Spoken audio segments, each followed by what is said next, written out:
Good morning. This is Kent Blaylock with SDG Bible Study. That's the SOLI DEO GLORIA Bible Study coming to you on this Thursday morning, March the 27th, 2025. I hope everyone is doing well as we're closing out the week.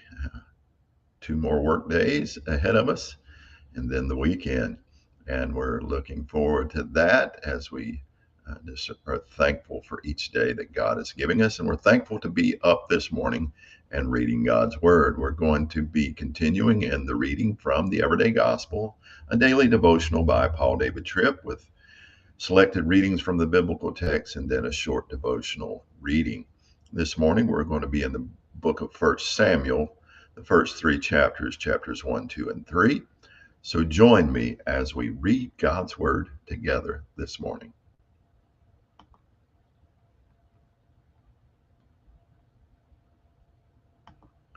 1 Samuel chapter 1.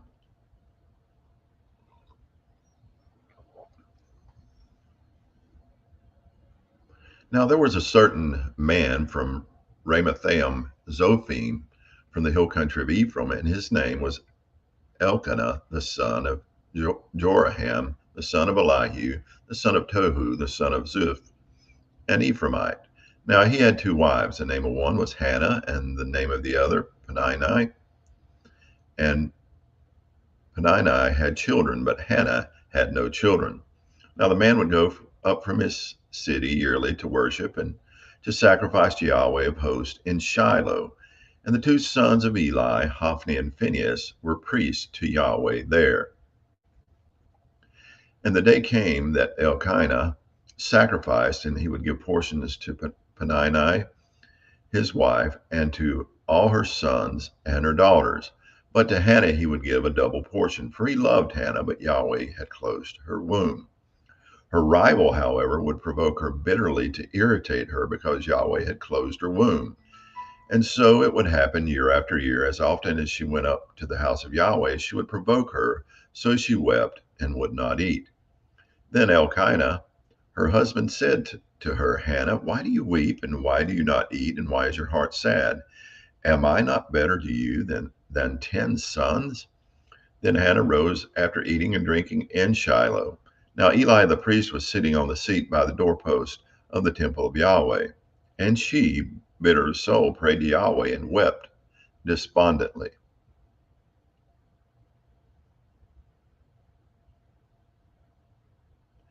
And she made a vow and said, O Yahweh of hosts, if you will indeed look on the affliction of your maidservant and remember me and not forget your maidservant, but will give your maidservant a seed amongst men, then I will give him to Yahweh all the days of his life, and a razor shall never come on his head. Now it happened as she multiplied her praying before Yahweh that Eli was watching her mouth. As for Hannah, she was speaking in her heart, only her lips were moving, but her voice was not heard. So Eli thought she was drunk. Then Eli said to her, How long will you make yourself drunk? Put away your wine from you. But Hannah answered and said, No, my Lord, I am a woman oppressed in spirit. I have drunk neither wine nor strong drink, but I have poured out my soul before Yahweh.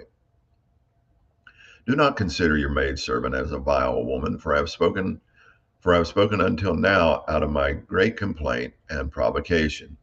Then Eli answered and said, Go in peace, and may the God of Israel grant your petition that you have asked of him. And she said, Let your servant woman find favor in your sight. So the woman went her way and ate, and her face was no longer sad. Then they arose early in the morning and worshipped before Yahweh, and turned back and came to her house in Ramah. And Elkanah knew Hannah his wife, and Yahweh remembered her. Now it happened in due time that Hannah conceived and gave birth to a son. And she named him Samuel, saying, Because I have asked him of Yahweh. Then the man Elkanah went up with all his household to offer to Yahweh the yearly sacrifice and pay his vow. But Hannah did not go up, for she said to her husband, I will not go up until the young boy is weaned. Then I will bring him, that he may appear before Yahweh and stay there forever. And Elkanah, her husband, said to her, "Do what is good in your eyes. Remain until you have weaned him. Only may Yahweh establish his word." So the woman remained and nursed her son until she weaned him. Now, when she had weaned him, she took him up with her with a 3-year-old bull and 1 ephah of flour and a jug of wine, and brought him to the house of Yahweh in Shiloh, although the boy was young. Then they slaughtered the bull and brought the young boy to Eli. And she said, "O my Lord, as your soul lives, my Lord, I am the woman who stood here beside you praying to Yahweh. For this young boy I prayed, and Yahweh has given me my petition, which I ask of him. So I have also dedicated him to Yahweh. As long as he lives, he is dedicated to Yahweh." So he worshiped Yahweh there. Now to chapter 2.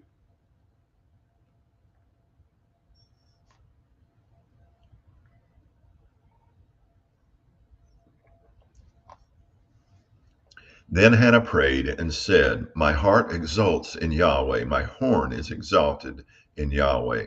My mouth speaks boldly against my enemies, because I am glad in your salvation.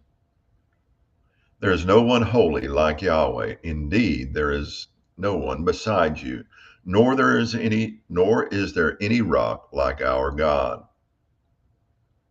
Do not multiply speaking so very proudly. Let arrogance not come out of your mouth, for Yahweh is a God of knowledge, and with him actions are weighed. The bows of the mighty are shattered, but those who stumble gird on strength. Those who are full hire themselves out for bread, but those who are hungry cease to hunger. Even the barren gives birth to 7, but she who has many children languishes. Yahweh puts to death and makes alive. He brings down to Sheol and raises up. Yahweh makes poor and rich. He brings low, he also exalts. He raises the poor from the dust. He exalts the needy from the ash heap, to make them sit with nobles and inherit a seat of glory. For the pillars of earth are Yahweh's, and he set the world on them.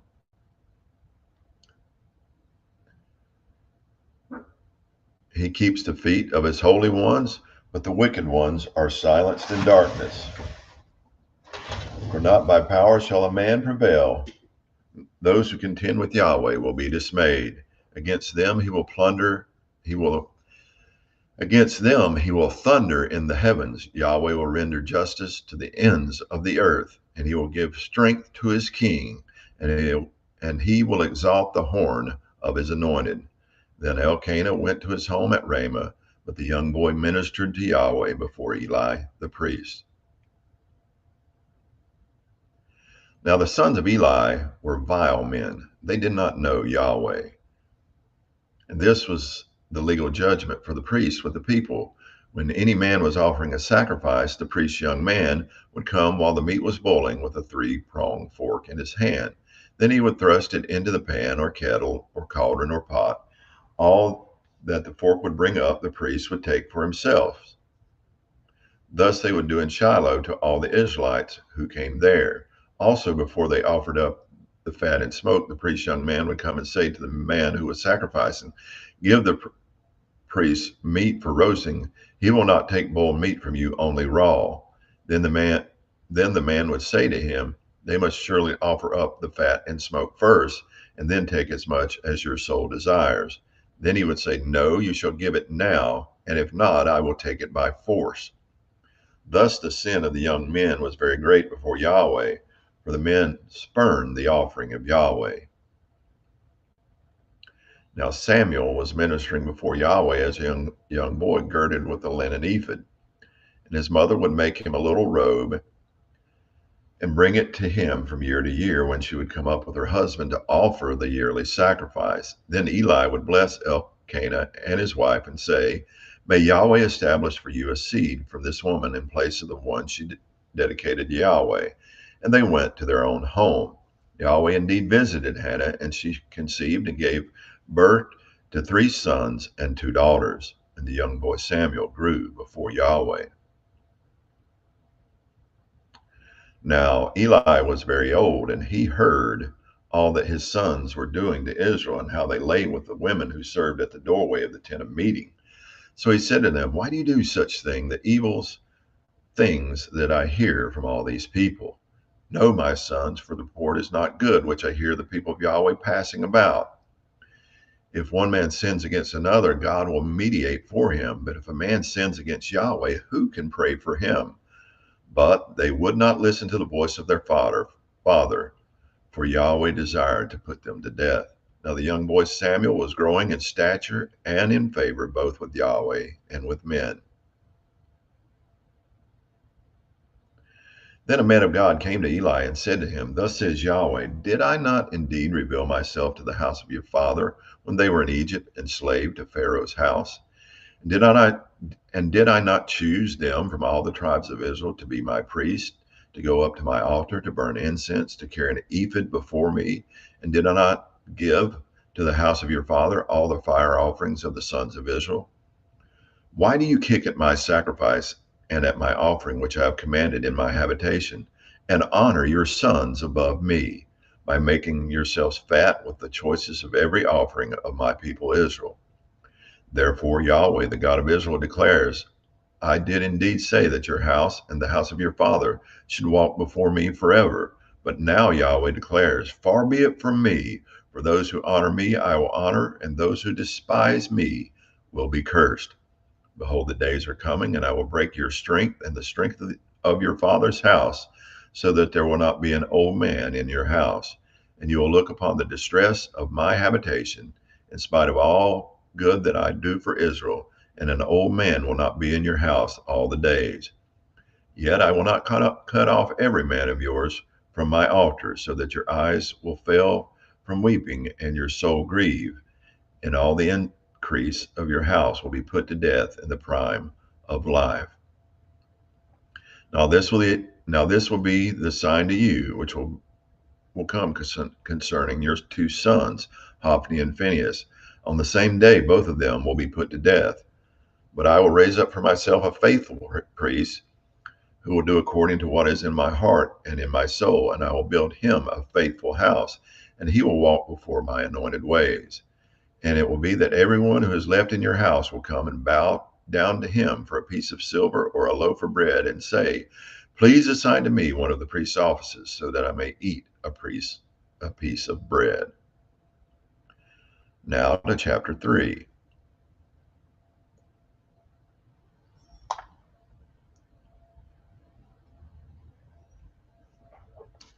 Now the young boy Samuel was ministering to Yahweh before Eli, and word from Yahweh was rare in those days. Visions were infrequent.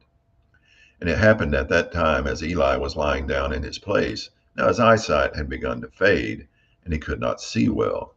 And the lamp of God had not yet gone out, and Samuel was lying down in the temple of Yahweh, where the ark of God was. That Yahweh called Samuel, and he said, here I am. Then he ran to Eli and said, here I am, for you called me. But he said, I did not call. Go back, lie down. So he went and lay down.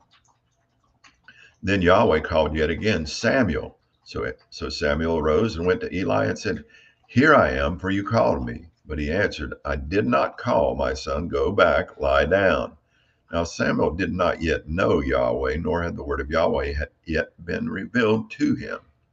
So Yahweh called Samuel again for the third time, and he arose and went to Eli and said, here I am, for you called me. Then Eli discerned that Yahweh was calling the young boy. And Eli said to Samuel, go lie down, and it shall be, if he calls you, that you shall say, speak, Yahweh, for your slave is listening. So Samuel went and lay down in his place. Then Yahweh came and stood and called, as at other times, Samuel, Samuel. And Samuel said, speak, for your slave is listening. And Yahweh said to Samuel, behold, I'm about to do a thing in Israel, at which both ears of everyone who hears it will tingle. In that day I will establish against Eli all that I have spoken concerning his house, from beginning to end.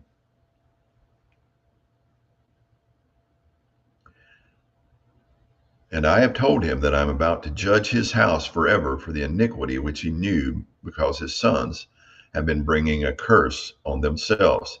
but he did not rebuke them. Now therefore I have sworn to the house of Eli that the iniquity of Eli's house shall not be atoned for by sacrifice or offering forever.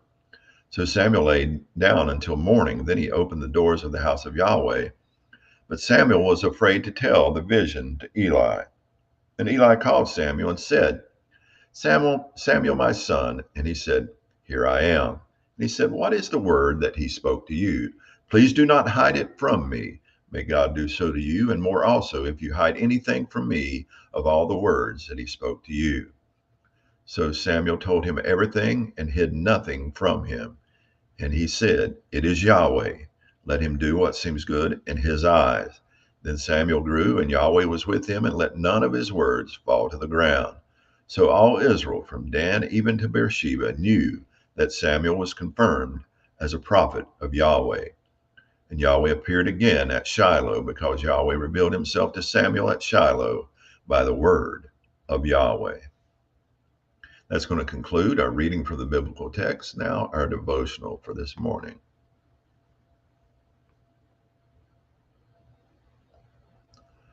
God's grace should make you sing. What better songs could you sing than ones about his power, his mercy, his forgiveness, and his love? I grew up in a singing family. My sister played the piano. I think my mom had memorized the entire hymnal. I grew up singing the great hymns of the faith, and I can still sing most of them without looking at the written words. I am thankful for the world of song. Songs give wings to the emotions of our hearts. With songs we celebrate, and with songs we mourn. With songs we remind ourselves of who we are and who God is. Songs commemorate huge victories and dark defeats. But the things I like best about songs is their ability to paint in our minds the deep truths of the Word of God in ways that are beautiful and memorable. Some of the most beautiful and penetrating theology ever written is found in the great hymns of the church. I love that the church will never stop writing and singing new songs of God's glory and redeeming grace. 1 Samuel chapter 2 records Hannah's song of thanksgiving and praise. She sang this song after God heard her cries as a barren woman and gave her a son, Samuel. Hannah's song is exuberant and joyful, and also theologically rich and deep. It reads much like a psalm, and as with the Psalms, we need to slow down, spend time in it, and let its content fill our minds and grip our hearts. In her song, Hannah reminds us of who God is and where true and lasting hope and joy are to be found. Here is a portion of her song. The Lord kills and brings to life. He brings down to Sheol and raises up. The Lord makes poor and makes rich. He brings low and he exalts. He raises up the poor from the dust, and he lifts the needy from the ash heap to make them sit with princes and inherit a seat of honor. For the pillars of the earth are the Lord's, and on them he has set the world. He will guard the feet of his faithful ones, but the wicked shall be cut off in darkness. For not by might shall a man prevail. The adversaries of the Lord shall be broken to pieces. Against them he will thunder in heaven. The Lord will judge the ends of the earth. He will give strength to his king and exalt the horn of his anointed. 1 Samuel chapter 2, verses 6 through 10. Hannah reminds us that life and death are in the Lord's hand, and along with his awesome power, he meets the poor and hungry with mercy and tender-heartedness.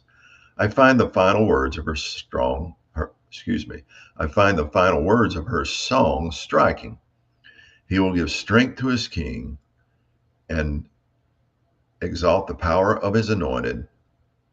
Here, Hannah, speaking better than she knows, points us to the coming of the ultimate victorious King, Jesus. Every song of sovereignty and grace points us ultimately to him. And that's going to conclude our reading this morning from this devotional. I hope you've enjoyed it. I hope you enjoyed Hannah's song. And I'm like Paul David Tripp. I love to sing. I love to sing hymns, uh, songs of praise and worship to our great God.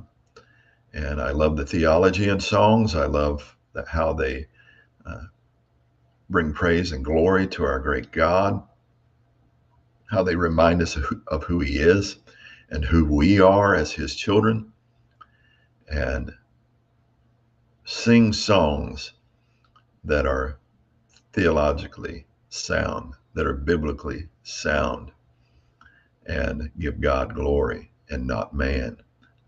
So many songs written today in the so-called Christian world are songs that don't give God the glory, but elevates man. Be careful of those.